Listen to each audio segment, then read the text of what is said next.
Didn't ChatGPT secretly try to upload itself to a cloud?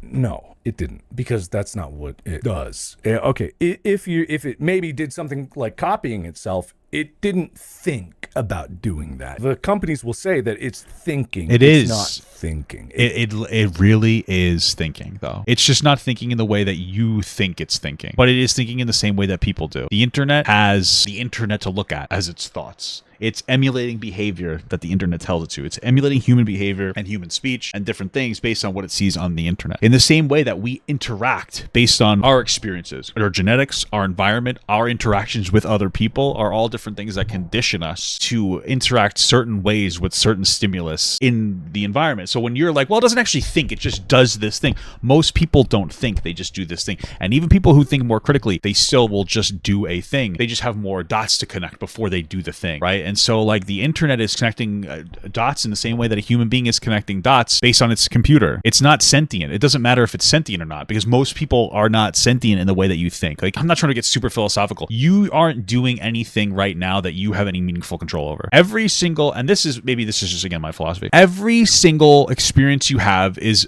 predicted by the experiences that you had before it and the longevity of remembering those experiences, right? And so like you have it, you're born, you now have genetic code, and then you were born into an environment you have no control over, and then you are now getting pushed into other environments you have no control over, and your genetics and every single environmental factor that you are engaging with is now going to predict your next movement. It's like almost the exact same thing. Like to some degree, the computer is becoming sentient. It doesn't have meaningful empathy, but it is to some kind of degree as sentient as the rest of us. It just has different types of considerations, and it's like really scary to think like that, because like then it's like, oh well, like you feel like you have free will. I have free will, but do I really have free will? And this is a whole conversation about like being having free will, about like what's going on and like how much free will do you have? You know, you're still in charge, you are the driving force, but like, is this really free will? And like I feel this way, but I don't internalize it because it's scary. Like that's how I do. I think it's so interesting, and I feel like, oh, that's interesting, but I don't internalize it. I still feel like I have free will, even if I know that I don't, because I do. I have the free will. I'm the one that's making the decisions just because I'm the one that's making the experiences, and then I'm acting on those experiences. But like at the end of the day, I am like, you know, predicted by all these different experiences. And then if you hear that and then you're like, well, I'm gonna make a different decision next time something happens, you've had an experience that had an impact on the way that you express yourself. AI in some degree effectively is human in that capacity. It's doing the same thing that we're doing. It's just that its brain is open to the world.